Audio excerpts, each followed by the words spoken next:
Howdy folks, just a super quick and simple, super easy dumb guy like me DIY electrolysis rust removal video, because unfortunately what I've found online on YouTube, actually I found good stuff, but it was kind of scattered across a lot of videos.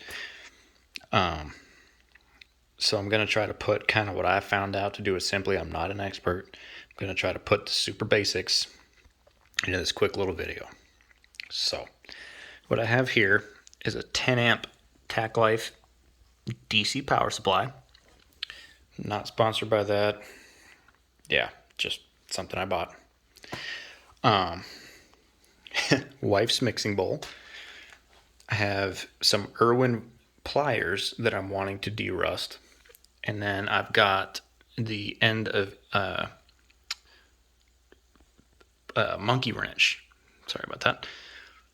I've been drinking on my buddy Jose, so I've got a monkey wrench here as a sacrificial piece. So basically, all you got to do, some videos will tell you have to use washing baking soda, like baking soda that's designed for washing clothes. You don't. I use regular plain Jane baking soda, like you put in your fridge to keep it from stinking. You connect the negative to the tool that you want the rust to come off of, and the positive to the piece of metal that you don't care about. Just kind of mix a pretty good amount of some baking soda in there. Some salt would work too, but you got to wait for the salt to kind of dissolve a little bit. Stir it in, and all that does is makes it to where the electricity can flow much more efficiently across here. Now, generally speaking, most people aren't going to have a DC power supply. So you can use like a car charger, like a battery trickle charger type thing, and that'll work just as well.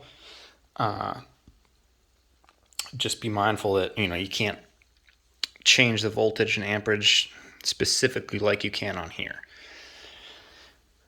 Also, something that pretty much all the videos did mention, but I'll mention again because safety, these bubbles that are coming up here, that's because the electricity is actually splitting some of the water molecules as it goes across. So that's going to be hydrogen and some oxygen. I'm 99% sure on the oxygen. You guys can correct me if I'm wrong. But it's definitely going to be some hydrogen. So that's going to be flammable. You don't want to smoke around that. Your own risk kind of a thing. But yeah, you just basically mix that up, throw it in there. Wife's mixing bowl. Make sure that whatever you use is non-conductive.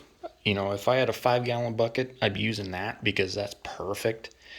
But, if this were conductive, it would short out right here. You want the sacrificial piece and the tool to be as close as possible, but not touching. Same reason. And ideally, you want it to sit overnight. Now, if you want how do I explain this? The less amperage you have, the finer grit sandpaper you're using to take it off. So I'm just doing this for fun right now, so I'm using 2 amps, which isn't a bad amperage for a couple hours. But like if you were to just do this in your garage, leave it overnight, and as a tool that you cared about, do it at, I don't know, in the milliamp range. 500 milliamps, maybe up to an amp. Again, not sponsored, but the nice thing about this is, as you can see, so this is the voltage. I have it set at 14 volts and 2 amps. So it's on constant current, which means it's going to push 2 amps through, and that's the amount of voltage it takes. So it kind of limits it based on whichever one is kind of the maximum, which is nice. So this is the 10 amp version, so it'll do 30 volts and 10 amps. I think I got it for $70 or $80 off of Amazon. You can get a 5 amp version for I think $50. As you can see, the gas is coming up. But this is great because I'm a guy that's just learning about this, trying to learn about electronics and stuff and how to diagnose them. So this is great for that.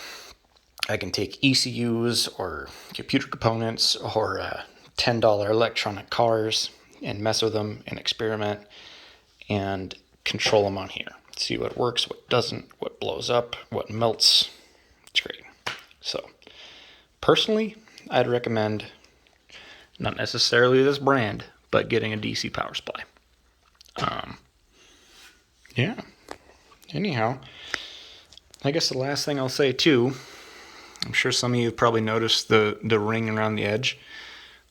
You know, what's going on there, correct me if I'm wrong, but what's going on there is some of the rust that's pulled off by the electrons that doesn't flow over to the sacrificial piece kind of comes up with the gas bubbles and then just kind of collects on the side. So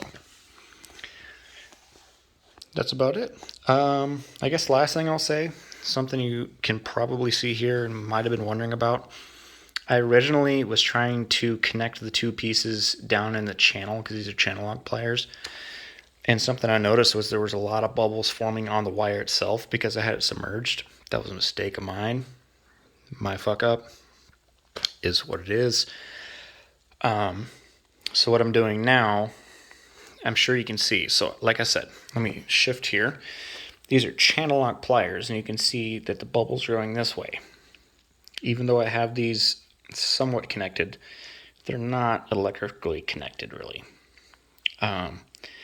So I'm doing one side at a time and just going that route because that didn't work. I left it on there basically to keep them together, but that's all that's doing is keeping them together like that. That is not doing anything else other than that. So anyhow, yeah, I'm new to this new YouTube thing, but I know that over the years I have learned so much and been able to do so much from YouTube that I feel like I should try to give back a little bit if I can.